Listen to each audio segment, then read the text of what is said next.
Hi all, just let me know if you can see me and hear me. Good to see a lot of people are waiting to see the stream. So good to see all of you guys who are preparing. Just let me know through chat if you guys can hear me and see me.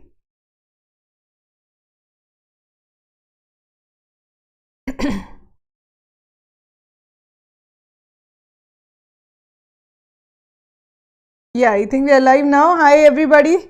Hi all those who are joining us. Just let me know if you can hear me clearly and you can see me. Hi Aman. Hi Annie. Hi Tina. Good to see all of you guys who have joined us. Those who have joined us, I would request all of you to please like the stream. If you like the stream, it reaches more students and it motivates us to hold more of these streams. I'll be trying to hold most of this session to be like an interactive session. Whatever questions you ask, I'll try to answer as many of them as possible. Okay, so good to see everybody who is joining us. Hi Raghav, hi Aman, hi Dharmraj, hi Shivam. Good to see all of you guys who have joined us. I would please request you please to like this stream. If any of your friends is preparing for CAT, please share the stream with them. It would motivate us quite a bit if we have a lot of views to hold more of these streams. Hi Divya. So the format of this stream basically would be, I'll be explaining which topics, what would be the weightage, which topics you are most likely to see in actual CAT and how to prepare for them. Basically I want you guys to have a kind of a view of what the expected paper is going to look like and what should be your strategy going forward. So I'll be holding this with also I'll be asking you what your particular attempt strategy has been till now. How many dash cats have you attempted? What has been your experience with them? How many questions you have attempted? In what topics you have done well, what you have not done well? Just let me know all of your questions, whatever you are doing. Just let me know so I can hold an interactive session that way, so that we know whatever issues you guys are facing and how we can actually help resolve them. Okay, so good to see all of you guys who have joined us. Hi Divya, hi Omkar. Guys, please like the stream. We see a lot of people on the stream and much fewer likes. So it would mean a lot to us if you can actually like the stream. Okay, so good to see all of you guys who have joined us. Hi Omkar. So basically over here I'll give you an overview of what to expect in the quant section. You have 22 questions, and while each weightage of each section keeps on changing, the difficulty level within those section will keep on changing. The trends that we have seen overall, I'll just be telling you what to expect going forward, and that should also tell you how much to practice from each of the sections. So these are the 22 questions. Most likely I expect CAT Quant, since they have given 3 slots, it is going to be a 2 hours paper. I expect 22 questions to be roughly the same. 22 questions itself in 40 minutes is slightly a harder ask, so I don't think they're going to increase it more, but maybe they might make it 23 or 24, but most likely it is going to stay at 22 questions. So now these 22 questions, where do I expect questions to come from? Which section do I expect the questions to come from? I'll be answering all of those in this particular session. Till then, whatever doubts you have, whatever you are doing currently and whether or not it is working for you, just let me know. So hi Ravi, hi Suraj.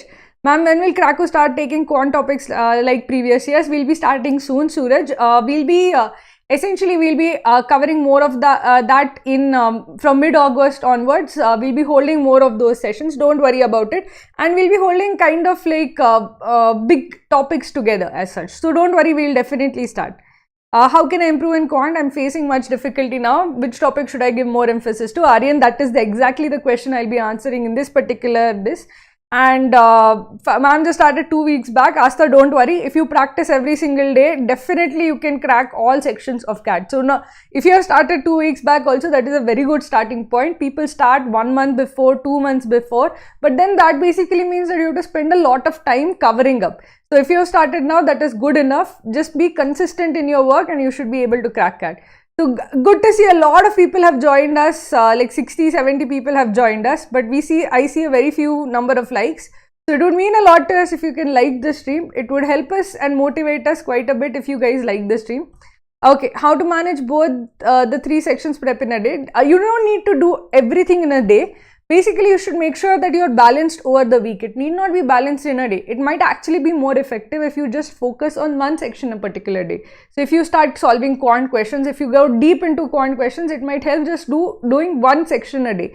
But over the week, make sure that if you are putting 6 days in the week, if you're putting effort over 6 days of the week, you put 2 days for each of them and take rest on one day, or give mock on Sunday as such. Okay, so need not do it need not do each of these 3 sections per day. Okay, so I'll basically, I think hi Achyut, hi Jyoti, and hi Atul. Unable to join live session through Krakow ID. Atul, it is on YouTube. You can just see over here. We are not actually holding questions, so it's not going to be where you have to solve questions. This is just going to be a kind of a path setting session where I'll be giving you an overview of what questions you can expect to have. It's not going to be an actual test. Okay, how to prepare for CAT exam? Ravi will be covering it over here. Omkar says geometry is a nightmare for me. So don't worry, Omkar. Actually, geometry is something that a lot of people struggle with. So I'll explain to you why, what happens when you see your mock exam, what exactly you should what should your strategy be. So these 22 questions, the thing that we have noticed quite often over the last many years is that arithmetic and geometry, almost every single year, these two constitute about around 60% of the total number of questions. So for 22 questions, that is around 12 to 13 questions, of which arithmetic would be around 40%, geometry would be around 20%. So what does that basically mean? That basically means that around of this, if you have 12 questions, 8 of them or 9 of them will be from arithmetic, 3 or 4 of them will be from geometry. Generally, I would say that around 9 of the questions that you have in the 22 will be from arithmetic, around 3 or 4 will be from geometry. Then you have from the other sections including algebra and say modern maths and PNC, all of that, and say PNC probability and say number systems. Actually, I'll just let me clear this and I'll do a fresh page so that you have a better idea of what is going to come and what is going to come in each section. So you have arithmetic, which is around 40% of your this, so around 9 questions, 8 to 9 questions as such. So these are the total questions. Then you have geometry, around 3 to 4 questions. Then you have algebra, another big chunk of questions that come from here. I'll be going into that later, but I'll just show you the big headers as such. Modern maths and PNC and probability, progressions and series, PNC and probability. So all of that I'll put that chunk over here, and you have number systems. So what we have seen over time is that all of these together add up somewhere around 22. So this total should be around 22. So that basically means like around 10 questions come from here. So 10 questions that come from here, this is around 3 to 4 again. This is also around 3 questions, and that would leave you with like not just number systems, Venn diagrams and many other small topics. That would be around if say 4, that is this would be 13, around 9. So this is 2 questions or so that come from number system, Venn diagrams and other miscellaneous topics. So what exactly do you see over here? If you see over here, a good 60% comes from arithmetic and geometry. Now, if a good 60% comes from arithmetic and geometry, your idea of preparation should also be that whatever I do, I should do very, very well in arithmetic and geometry. But what people actually spend a lot of time on is algebra, because algebra is generally on the harder side. But that should not be your strategy. Your strategy should be that I should make the most, I should have the highest score possible. I should maximize on the score that is possible. Over here also there is like it's not uniformly spread across the difficulty spectrum also. So if you consider within these questions, if you consider easy, moderate and hard, of these 9 questions, you will find at least 3 to 4 questions which are on the easier side. At least another like 4 questions which are on the moderate side, and you will find barely 1 or 2 questions which are harder. Which means if you are somebody who struggles with quant as such, if you don't know whether you will actually clear quant cutoff, the first thing that you should focus on quite a bit is the arithmetic section. Spend a lot of time on arithmetic, specifically time, speed and distance, time and work, profit and loss, interest, ratios and proportions, averages, mixtures, percentages. All of these are actually easy topics. There aren't a whole lot of formulas to remember. Geometry has tons of formulas to remember. These are not very difficult to remember, not a lot of formulas to remember. But it comes almost consistently, and I'll also tell you where each comes, okay? You will see a lot of harder questions coming from time, speed and distance. It's easier to put difficult questions from time, speed and distance. You will see a lot of easier questions come from time and work. You will see easier questions that come from, say, interest. You will see easier questions that come from averages. You will see easier questions that come from percentages. You will see easier questions that come from moderate questions that come from mixtures and solutions. You will see moderate questions that come from ratio and proportion, ratios. You will see moderate questions come from time, speed and distance, easier questions out of time, speed and distance. That is like trains crossing or people running in a race. So all of this basically means that if you start doing well in averages, ratio and proportion, percentages, profit and loss also moderate questions. If you do all of that, suppose there are harder questions of time, speed and distance that you still can't solve, even if you do well in all of these smaller topics like time and work, profit and loss, averages, ratio and proportion, mixtures and solutions, you still will be getting 7 questions right. 7 questions is a big start. Pretty solid start. If you can get those questions right properly in your attempt, you will be at least like your foundation is right as such. There are harder questions from time, speed and distance that a lot of students struggle with, and it's okay if you are not able to do the harder questions, that is going upstream versus downstream, on an escalator, on a circular path. All of those are actually difficult questions. So even if you don't get those right, there are a ton of easy arithmetic questions and moderate arithmetic questions that you should definitely solve. Particularly the most expected and that comes every single year is mixtures and solutions. Mixtures and solutions alligation questions are super easy. If you know the alligation method, you will be able to solve all alligations and mixtures and solutions questions in under 2 minutes, and that is essentially your target. So make sure you are like rock solid in averages, ratio and proportion, mixtures and solutions. That I feel is like 2 to 3 questions guaranteed, and you will be on a very safe this.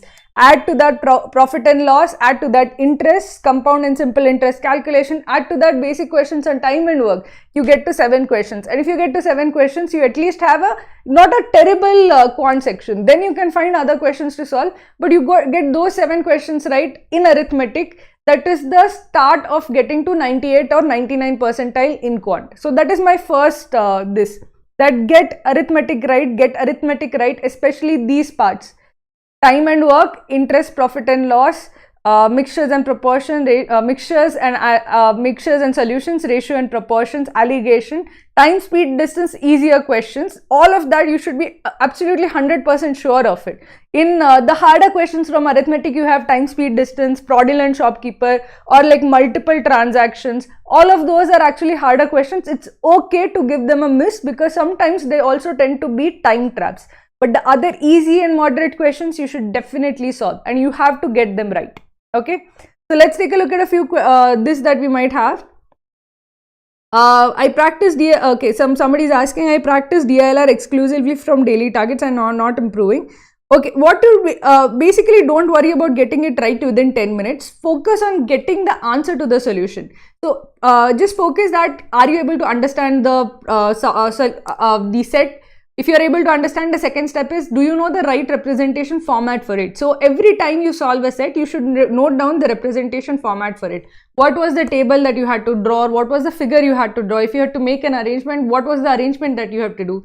If you start like consciously thinking that this type of set requires this type of representation, and the more you solve according to that, the next type of set that comes of the similar type, you will know the representation, and representation is like 50% of the fight. So don't just try to solve or see the solution. Try to make that mental map between the type of DILR set and the representation format that is required to solve that set. Once you start making that mental map, you will see improvement. Okay. Ma'am, my marks are stuck between 55 to 65 in CAT and quant is between 24 to 30. How to increase the scores? So 24 to 30 is a decent start. Don't worry about that. But you have to basically figure out which type of questions you are actually not able to solve. So is it in logarithms? Is it in geometry? Where exactly are you struggling? So once you start finding out those small things, you have to actually work on them. I'll tell you one of the easy things is that try to go and see the type of questions over the last few mocks that you have taken. I hope you guys are actually taking mocks. If you're not taking mocks, please start taking dash cats regularly. It is extremely important that you start your mocks preparation now. Do not delay it any further. I know a lot of students think that I'll start the mocks in September. That's not going to work. You have to start them now.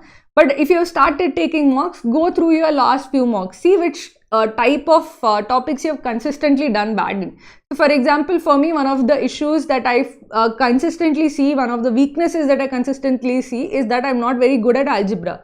But I'm aware of it. So whenever I have to practice in algebra. I have to practice in certain types of algebra questions, functions, enumeration of cases, how many values of x satisfy this particular type of inequality. I know that I struggle with those kind of sets. But essentially that means that I have to go and solve more of those type of questions. So that is basically what you need to do. First, go and see which type of questions you are doing poorly in and try to remedy that by first watching the concept videos related to that, and secondly by practicing more and more from that particular topic. Okay, so which is the book is best for this? Ravi, I would suggest that more than books you need practice. So if you are practicing, if you are starting practice, do check out our study room. If you are looking for questions to solve, instead of taking or solving in a book, try to do it in an online format. So you are more used to that format in which you have to even take the exam. Okay. Important topic for quants. Bala, I'm just covering over here. Okay, time speed distance seems so hard for me personally. I even find geometry much easier than time speed distance. So how to work on that? See, Ravi, you have to consider what are the areas that you in time speed distance that you actually find difficult. See, time speed distance is covering or converting what is written in words into equations. And actually, if you think of it, there aren't many ways you can actually phrase the equation. And the equation is pretty much the same. That is, distance is equal to speed into time. So whatever is actually given, whatever text is given, you have to basically convert it into equation. Whenever you struggle to convert it into equation, you have to ask, okay, what did I not understand in this sentence? If I was just trying to stick to this one particular equation, how would I write down that particular information in this particular format? So just try to keep on doing this process of converting the verbal information into equations. Most of time speed distance questions can be converted into two types. One is constant time and the second is constant speed. Constant time is basically when two people are moving together or two bodies are moving together and they meet. If they meet, they have covered whatever distance they have covered in the same amount of time. So the equations that you have to write have both sides of the equation will have the same time. If you have constant distance, that is if you have people running the same race or running the same length of distance or something like that, then you have a question about constant distance. So do take a look at the videos, and essentially every time you solve a question, try to see if there is a sentence, how do I convert it into an equation? If this is the sentence, how do I convert it into equation? The only skill there really is not, there are not a lot of formulas, there is nothing really conceptually involved. It's just basically converting text to equations, and it is basically the more you do of that, the better you're going to get at it. It will become instinctive after like the 50th or 60th question. So just keep at it. Okay. I'm still in ratio and proportion. It has been the third time and I'm comfortable now in this topic. I wasn't before. Aryan, just it is an extremely important topic, and if you are very, very good at it, what happens is that you become more confident about other arithmetic topics as well. So keep at it, keep practicing, and now go to mixtures and solutions. You will definitely get one question from mixtures and solutions for sure, and you should be able to solve it then. Okay, whether we have to choose college either from a preferred specifications or general MBA. I'm not sure, Ayush, what you are referring to. Just tell me again what exactly you are referring to in this. Choose college either from a or general MBA. That depends on where you are applying, what kind of programs you are looking for. So it's not related. And again, this is not something that you need to worry about now. Your first worry should be actual CAT. I'm not able to solve Quant questions in time-bound situation, but whenever I solve it without time boundation, I'm able to solve it. What should I do? Labesh, unfortunately, you are going to have the time-bound in actual CAT also. So I would suggest that do the concept test without time-bound. They are actually fairly relaxed tests where you have a lot of time to solve. But when you are actually coming to quant sectionals or quant mocks, you have that time pressure. You should mentally lower that pressure on yourself by saying that, okay, I'm not going to try to solve all 22 questions, I'm going to solve only 15 questions. Try to hit a lower target. If you are able to hit 15 questions target, try to make it, okay, I'm going to solve only 16 questions. I'm going to solve only 20 questions. So you can slowly increase it up. What happens is that when people see 22 questions in 40 minutes, they freeze up. They will not even solve the 15 questions if they try to solve everything. So try to lower the target. Try to say that, okay, I'm going to solve only 15 questions. So if anything seems difficult, I'm going to leave it. So that is basically how you try to reduce the pressure on yourself, the time pressure also. Okay, so let us take a look at the second part. There are some more questions that I have to solve, but I'll just tell you about geometry, algebra and modern maths as well. So in geometry, basically you can expect 3 to 4 questions. There'll be some questions from triangles, circles, polygons and quadrilaterals and solids. Now generally what I find is that questions from solids there'll be one question from solids, fairly like assured question from solids. And I generally see that that question is not a very difficult question. Generally, it's like, okay, melting a solid or one solid is placed inside another solid. The amount of like variation that you can actually make in these questions is very small, because there is like only X different type of questions you can actually make in solids. There isn't a whole lot of things, but the issue over here is that there are a lot of formulas to remember, from surface area to volume to like total surface area, curved surface area. So there are a lot of formulas to remember. So people don't actually remember the formulas, and then they lose out on easy questions that come from this topic. So one thing that you can do is, if you are struggling with quant, try to mug up these formulas and keep in touch with those formulas every month. Try to solve some solid questions every month. So what will happen is that you will be able to do that one easy question from solids fairly easy.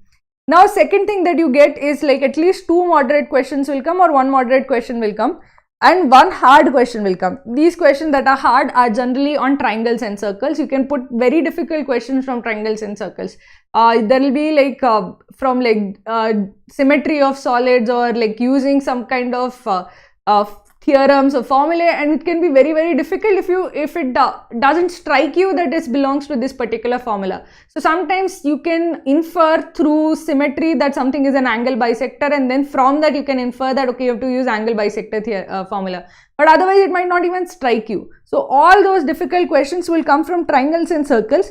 But remember, triangles and circles are essentially the heart of geometry. Even sometimes when questions come from solids, you need basic fundamentals of triangles and circles. So basically, I will say that whatever you do, whether you do geometry well or not, make sure that you treat solids as a separate part of geometry almost. That you do solids really well, because even if you don't do actual geometry well, that is triangles, circles and polygons and quadrilaterals, you can still do solids really well if you make sure that you remember every single one of the formulas well. So triangles and circles and questions on quadrilaterals and polygons. Polygons again is generally on a easier side. Again, people just don't remember the formula, so they are not able to solve the question, but they are not difficult questions.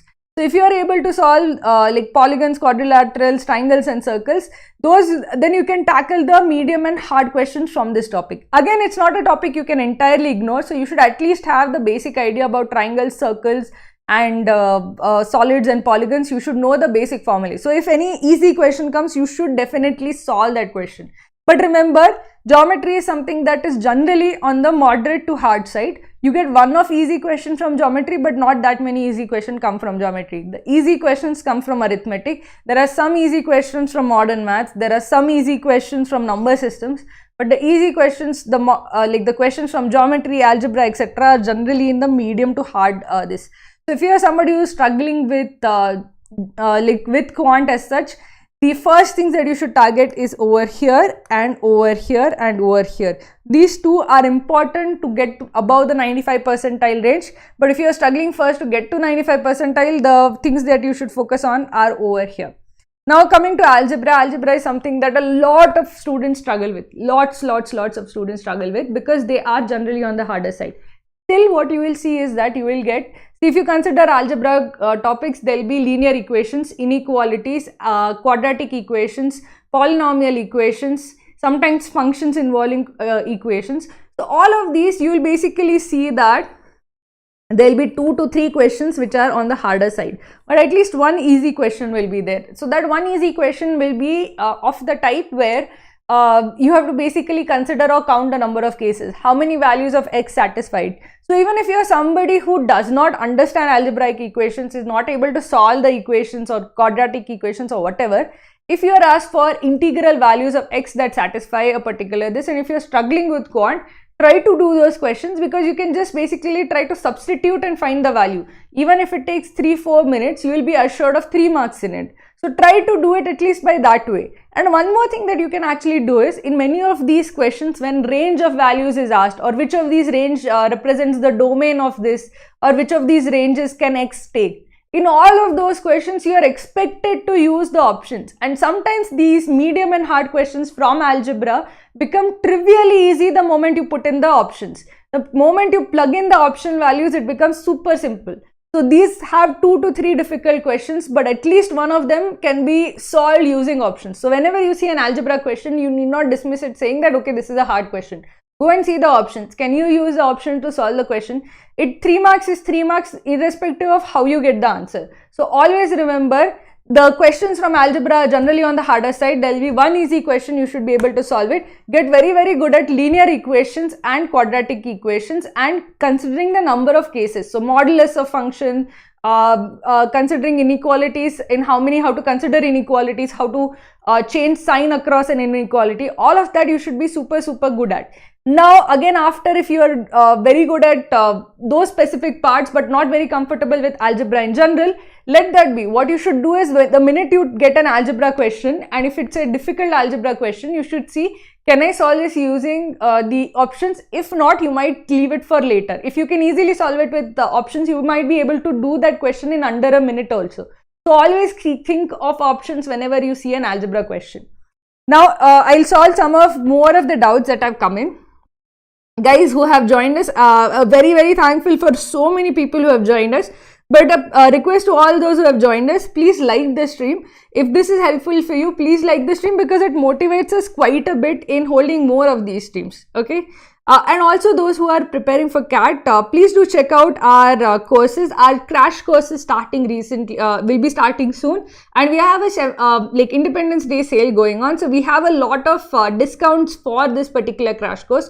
So we have put up the links to the crash course in this in the description box. We have also given the the sale details. So do check out our crash course. If you're somebody who doesn't know how to actually go about preparing, we give a day-by-day schedule. So we'll tell you, on day 1, you have to see these particular videos. You have to solve these tests, so that you don't have to actually spend time thinking, okay, what should I do today? What concept should I do today? All of that is just taken care of. You have to follow the schedule, and if you follow the schedule, you will be more than well prepared for CAT day. So please do check out our courses, and the link to the sale as well as to the crash course is in the description box. It's also there in the chat. So please do check out our courses. Okay. So somebody is asking, okay, how do I increase, wait, did I miss some parts? Okay. Okay, have to choose, okay, I'm not able to solve quant questions. Okay, I asked. Please share how I can start my CAT preparation properly. See, the only first thing that you have to get properly done is the schedule. So even please do check out our CAT crash course. If you're following a crash course, everything will be sorted for you. What to do will be sorted for you. But even if you're not buying a crash course, do download the schedule. The schedule will tell you exactly what you should be doing on each day. The schedule is available for free for all students. Take a printout of that and put it in front of you, so that you know exactly how to go about your preparation. The syllabus is vast, and you can get completely lost in it if you do not have a schedule in front of you. So at least download the schedule, take a look at it, so you know that, okay, this day I have to solve, this day I have to cover this particular portion of the syllabus. Okay. Okay.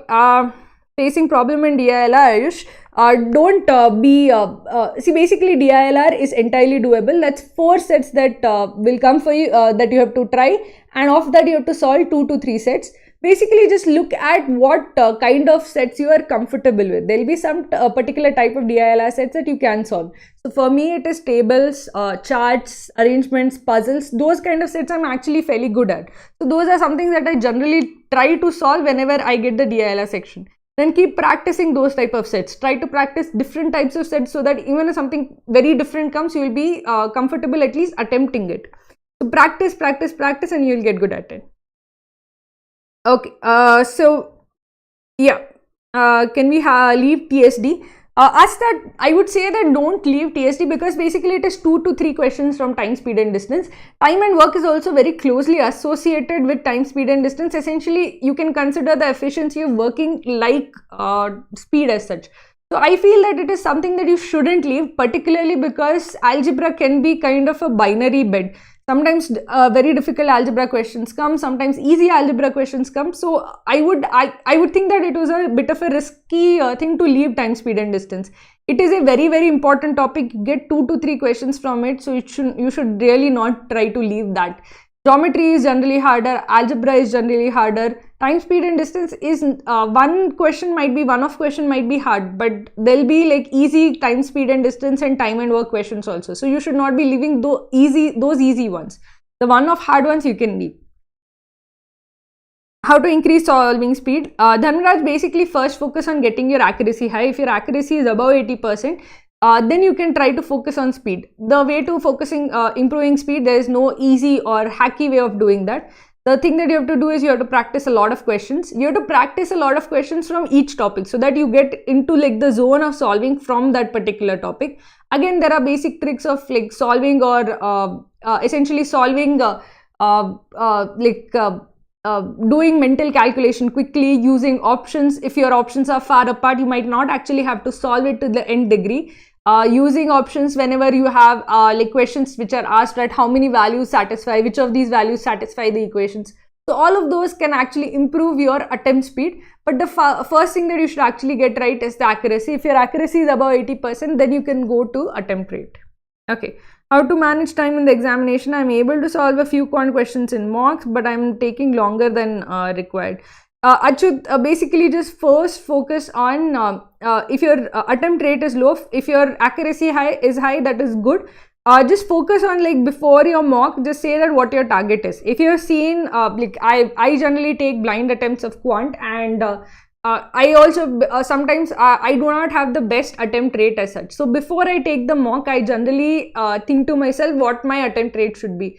So I try to target like 18 questions out of 22, that I'll try to do these at least 18 questions. If I have to do 18 questions, I have to pick 4 questions to miss. And I put a lot of effort in trying to figure out which questions I should definitely not attempt. So there'll be these kind of questions which take 5 minutes, 6 minutes to solve, which essentially wreck your entire section. So your idea should be that, okay, if you're solving this, what is your starting goal and which questions you should have definitely skipped. If you keep focusing on that post every mock, then you'll get better at your question selection also. Okay. Topic of algebra and geometry. Algebra and geometry, the one easy question will be from like say quadratic equations or linear equations. The 2 and 3 harder questions will be from linear equations. Inequalities generally whenever you are asked how many values of this satisfy the given equation. Quadratic equation, polynomial equations can take a lot of time to solve. Functions involving equations, then you have modulus function and all of these kind of things which take a lot of time to solve as such. So these generally tend to be on the harder side. It's okay if you leave harder polynomial questions, but at the very least you should be very good at quadratic equations and linear equations. Solve a lot of quadratic equations questions, solve a lot of linear equations questions. That will help you quite a bit in actual CAT. So definitely 1 or 2 questions will come from quadratic equations. You should be able to solve that. That one question that comes from quadratic equations will be an easy question. How if alpha and beta are the root of this, and alpha and p and q are of the root of that, and which of these has roots alpha, beta, and some silly question will come, which if you just know the basic formula of quadratic equations, you will be able to solve. So definitely do quadratic equations properly. Make sure that you know what is the sum of the roots, what is the product of the roots. You will not believe that for the last n years, at least one question has come on sum of roots and product of roots of quadratic equations, at least one.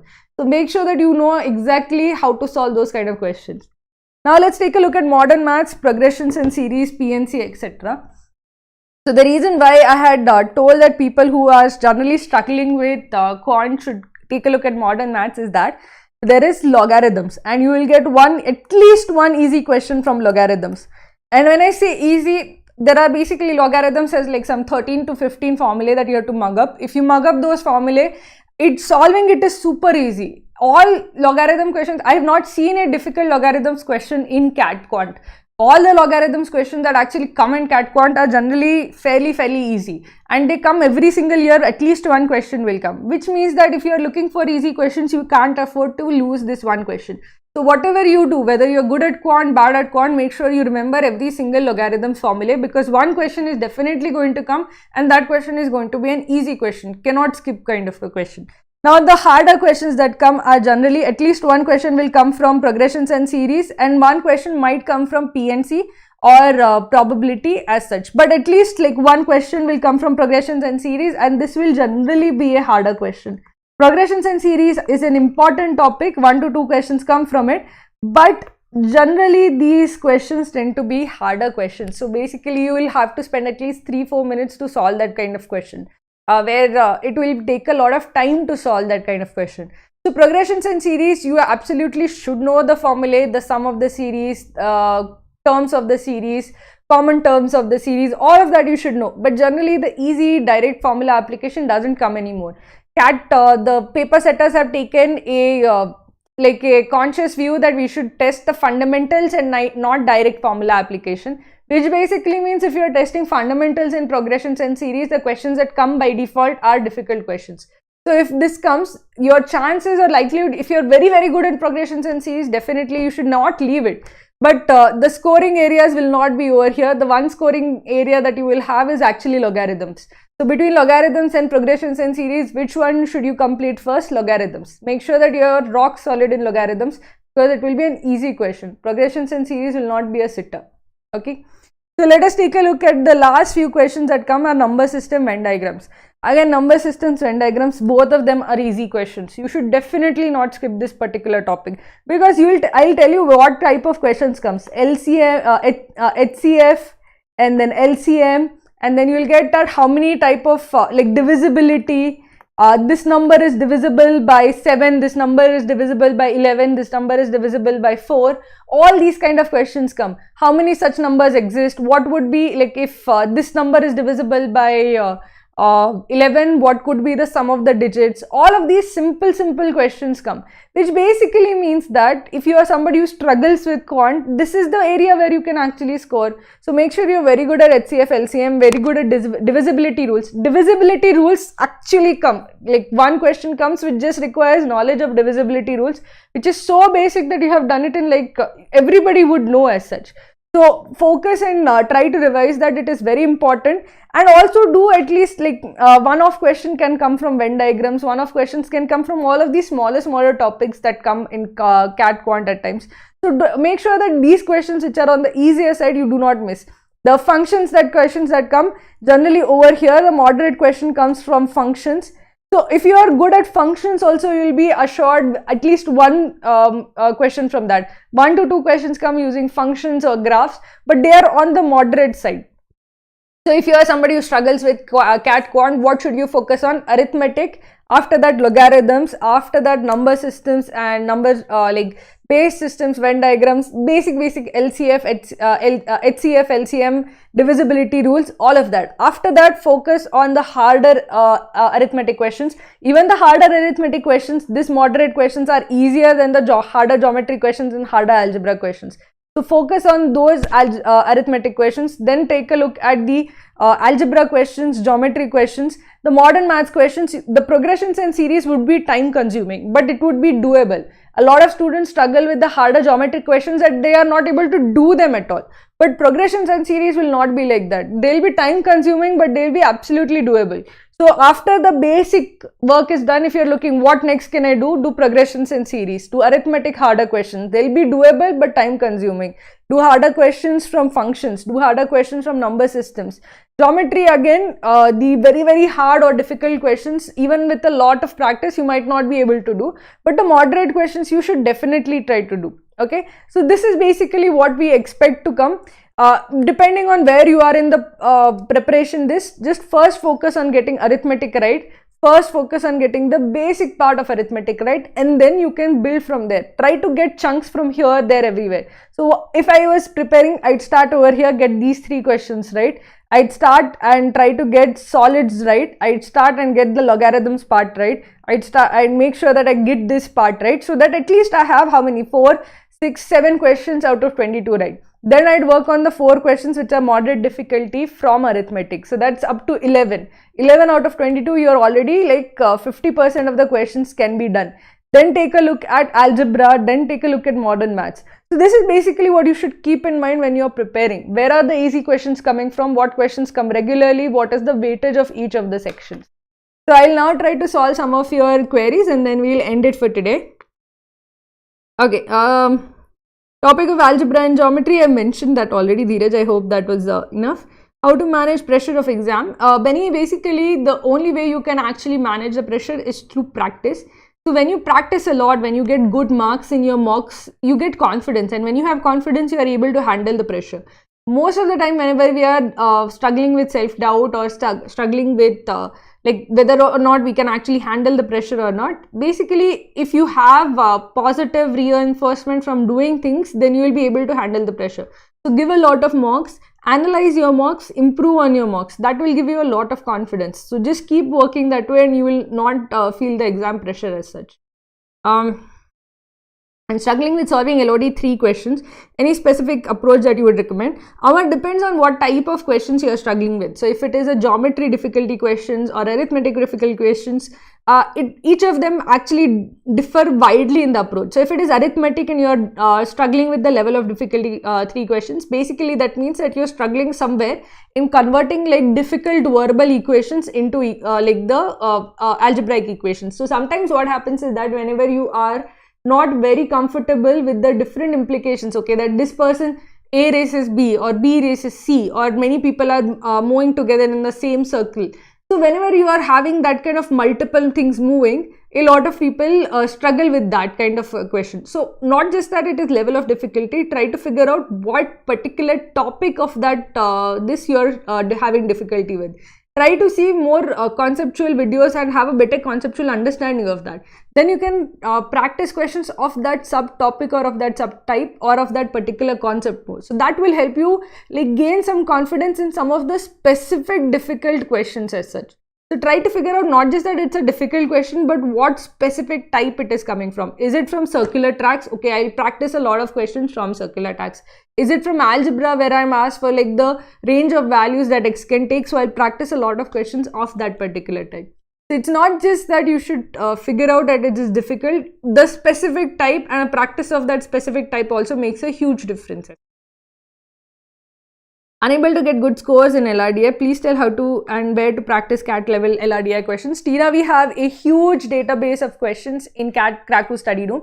Please check out our study room. We have like thousands of questions. Now, it's important to remember that whenever you are attempting LRDI, the first thing that you should remember is that before you attempt, you should know exactly how to represent the information of the LRDI. The first thing is that, okay, if you have puzzles, okay, each puzzle I'm going to represent in this format. For me, whenever I get Einstein's puzzles or any kind of puzzles, I tend to make a table out of it. If it is a chart, I generally convert the chart to a table. If it is a form of arrangement, I actually draw out that arrangement. So I show that the people who are sitting across a table, a circular table or a square table. If it's a linear arrangement or people coming at different times or something of that sort, I actually draw a line and try to show people on that line. So that makes my job, the more I make that job visual, the easier I find to actually solve it. So not just that you are finding difficulty with LRDI kind of sets, try to figure out what the sets are, try to see the representation formats of the sets and then practice from that specific subtype. So we have thousands of questions and we have them actually in our study room. We have organized them on the type of set. So we have puzzles, we have arrangements, we have games and tournaments, we have scheduling, we have all of these subtypes also. So try to figure out each of the DILR subtypes and practice from each of those subtypes. Okay. Where to practice? either from preferred this like IFT or international business or general MBA from this.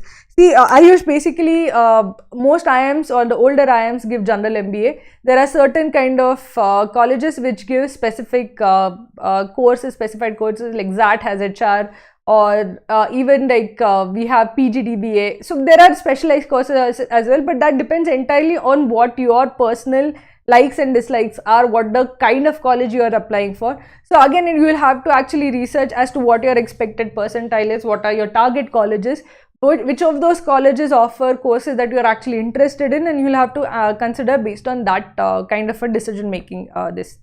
I practice quant section daily, but I haven't felt confident when I attempt the sectional test. I'm not able to solve the questions. Basically, just see which questions you are actually struggling with. The quant sectional has 22 questions. Most people, when they see those 22 questions, feel that I can't solve any of them, but that should not be your target. Initially, you should try to keep modest targets. Say that I will try to solve 7 of the 22 questions. Of those 7, you will at least find some arithmetic questions, easy arithmetic questions, or easy geometry questions, or easy questions from logarithms. Try to find 7 questions. I'm sure you will be able to solve 7 questions. If you're putting in effort, you will find 7 questions. Now your job becomes not that I can't solve questions from sectionals, or I can't solve questions from the quant section. Now your job becomes, from the 7 questions, can I make it to 10? From the 10 questions, can I make it to 12? So just basically try to find that, okay, I should be able to solve from these particular topics. There's no reason why you should not be able to solve from like simple interest and compound interest. It is a very, very simple topic. There's no reason why you should not be able to solve from mixtures and solutions. No matter how much time it takes, you can definitely solve questions of that. You might not be able to solve them quickly, but you will definitely be able to solve. So if you reduce the pressure on yourself by saying, okay, I'll try to solve only 7 questions for now, you will definitely find 7 proper questions for you to solve and not feel as if you can't solve anything. So lower the pressure, try to achieve the modest target, then slowly up that target as such. Okay, so I'll be taking last few questions and then we'll be ending. Also a reminder to those who are preparing, please do check out Kraku's crash course. We'll be starting, our crash course starts on 16th August. So please do check out Kraku's crash course. We are offering massive discounts on the same. So please do check it out. And we have we have an Independence Day sale going on. So please do check out if you're looking for just study room or just mocks. We have a lot of offers going on. So please do check out that. Okay, can I start geometry alongside with revision practice of arithmetic side by side? Definitely, and that is what you should do. The arithmetic, basically, I always say that you start with arithmetic, and whatever other topics that you start doing, right, keep the practice of arithmetic going. So essentially, if you start with arithmetic early on, what happens is that your practice keeps on going. So your practice of arithmetic is also the longest and the most.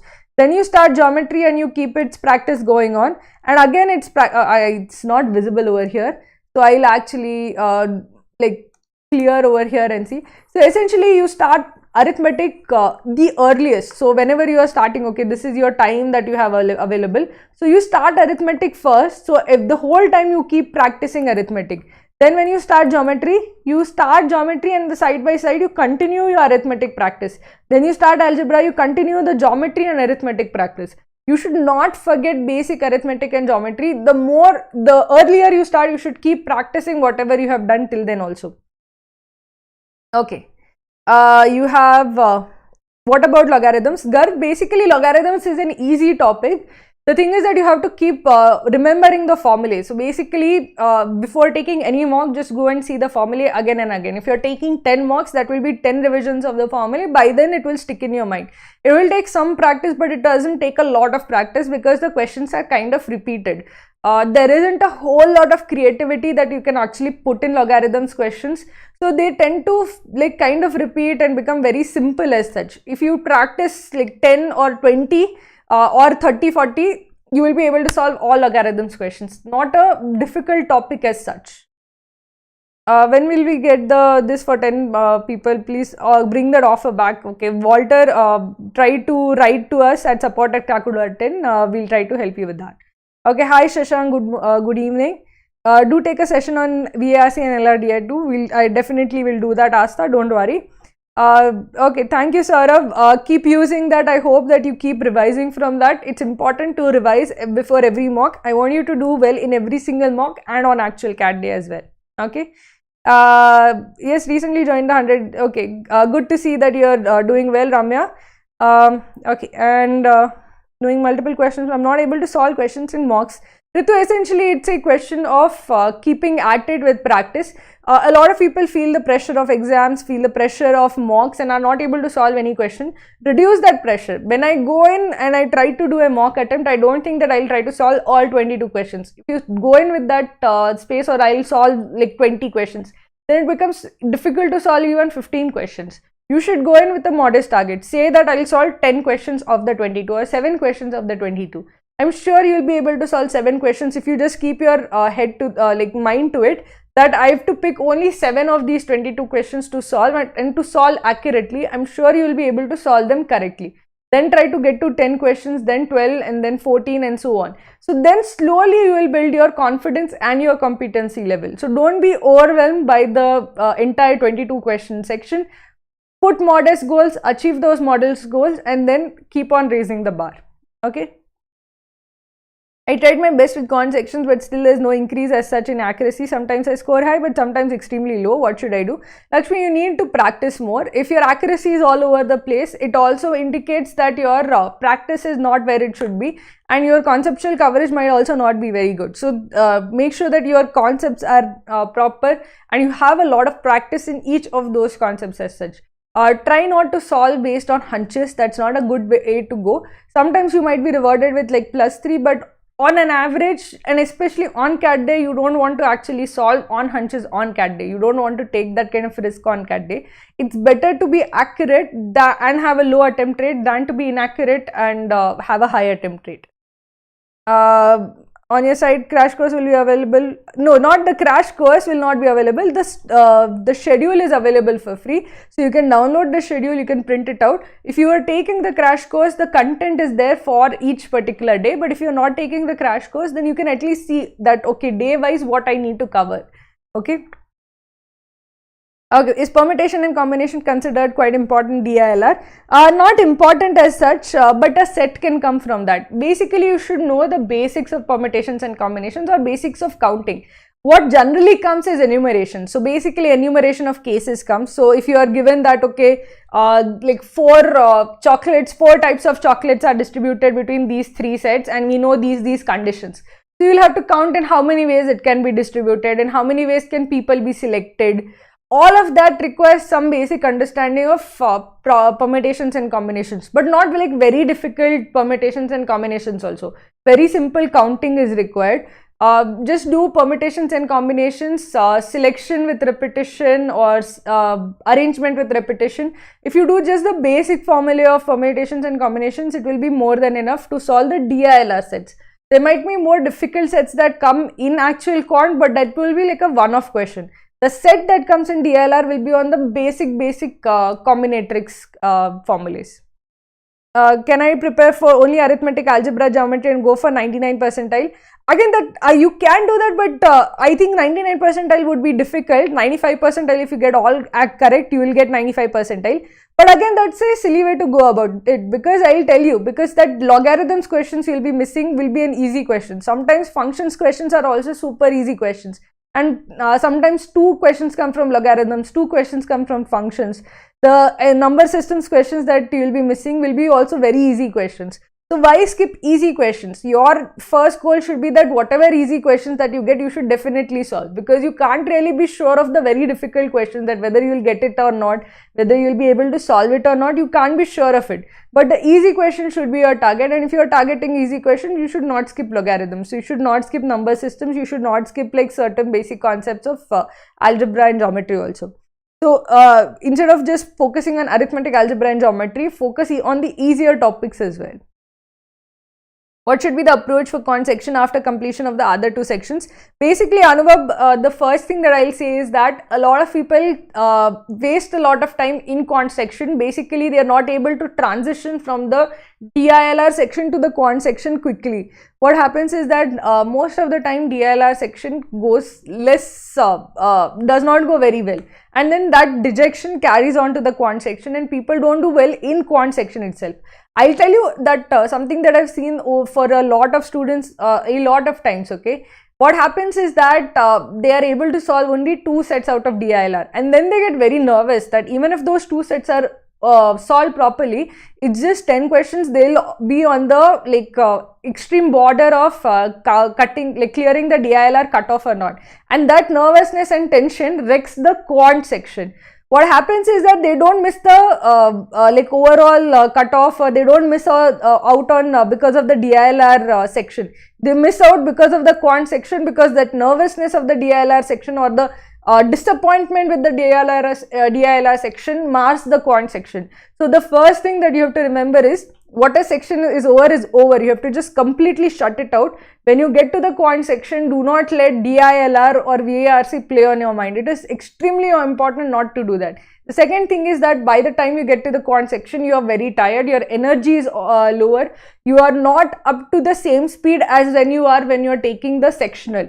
So you need to work on your stamina and the ability to focus for extended periods of time. So you have to, what I ask a lot of students to do is make sure that you sit for extended periods of time to actually study. We are out of the habit of sitting for 2-3 hours every day and sitting and practicing. When you are in school, you have classes for 2 hours or 3 hours at one go, and you are not allowed to go and you're supposed to hear that coaching class. Now you're out of that particular habit, because even sitting for 2 hours becomes too much. So get back into the habit of sitting for extended periods of time and solving. That mental stamina and that mental strength will help you in the quant section. Okay. I'm lacking daily targets of crack due to my, what should I do to cover them all? Gauri, focus on covering whatever you get on a daily basis. Whatever backlog is there, try to focus on the getting that done during the weekend. Sometimes people, because the backlog is there, they don't even do whenever they have time. So just focus that, okay, today I will just try to finish today's daily target. The backlog is there, I'll get to it later. But whatever goes, whatever daily targets come from now on, I will do it on time. So don't get overwhelmed by the daily targets that you have missed or you have not been able to do. Try to keep up with the ones from the now on till the future. That is more important than feeling that, okay, I'm not on top of things. Okay. Okay. Can I prepare only arithmetic? Yeah, I answered your this. Okay. Okay. Okay. Sorry. I think arithmetic topic is easy and repetitive. Yes, Phoenix, it is generally on the easier side, which means that you should absolutely ace it. Okay, so thank you everybody. I see, can I start geometry along with, yeah, I answered that, Rajat. I see a lot of, I'm not sure what was being spammed, but don't worry, if you post even once, I go sequentially, so I would be able to see this. Okay, okay, thank you Ramya, and so good to see all of you guys who have joined us. Okay, and please do check out Kraku's batch that is starting on 16th August. We have a lot of sales going, so please do check out the batch and please do check out our sale. And thank you for all those who have joined us. I hope I've not missed any questions over here. Okay, I think I have gotten all the questions. What about trigonometry? Sivam, trigonometry has not come in CAT the last, I think at least last 3-4 years. Essentially, triangles questions will come, polygons questions will come, which would be easier to solve if you know like sine 60 or cos 60 and sine 30 and cos 30 and basic trigonometric values like that. But trigonometry is not an absolute necessity when it comes to solving for CAT. Specific trigonometric questions such as trigonometric identities are definitely are not asked at all in CAT at all. So know the basic trigonometric values, what is sine 45, cos 45, sine 30, cos 30, all of that you should know, and you should be able to like identify, okay, in a right angle triangle, what would be the height, what would be the base of the triangle given the hypotenuse and given the angle, if the angle is a common angle. But beyond that, you don't need trigonometry for CAT as such. You will need trigonometric identities for some of the omits like that, but not for CAT. Okay. are of CAT level or higher than CAT level. Achut, they are exactly of CAT level. We take a lot of effort to actually make sure that they are of that level. We even do blind attempts of the dash CAT, so you can take the mock, you can go and see our attempts and see exactly how you can improve, what should you expect, and how like CAT test takers try to improve in particular sections using that. Okay. So with that, I'll be ending today's stream. So thank you so much. Okay, so somebody is asking me daily hours. So basically from now, if you're starting from now, 2 hours will be sufficient. If you're starting from September, 3 hours will be needed. If you're starting sometime in October or November, you will have to keep upping the number of hours depending on when you start. But if you start today, if you start from now, then 2.5 hours are more than sufficient to cover the portion till CAT. But you have to do it consistently. Every single day from now on till CAT, you have to put in the 2 hours. Okay. So with that, I will actually end today's stream. How to manage both daily targets and concept videos. See, Ramya, that is your concept videos are for conceptual learning. So you have to make sure that those concepts, you at least understand the conceptual base and the concept, take the concept test.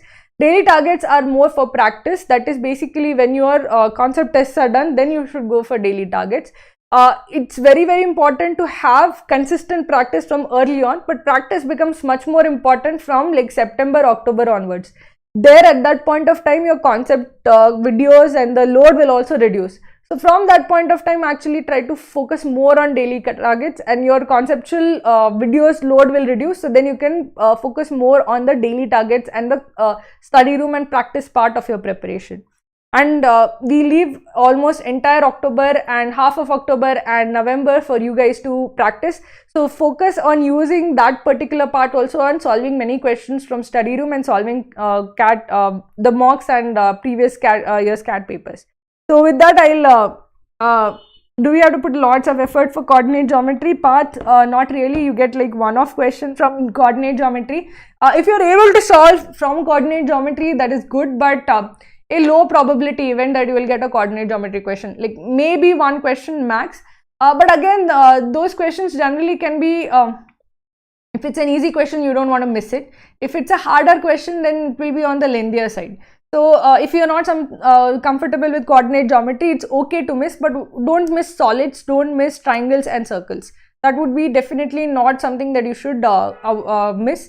Coordinate geometry less important. Definitely if you're going for 99 percentile in 100 percentile, you can't leave coordinate geometry. But if you're looking for like 90 percentile in quant or 95 percentile in quant, it's okay not to have a lot of practice of coordinate geometry.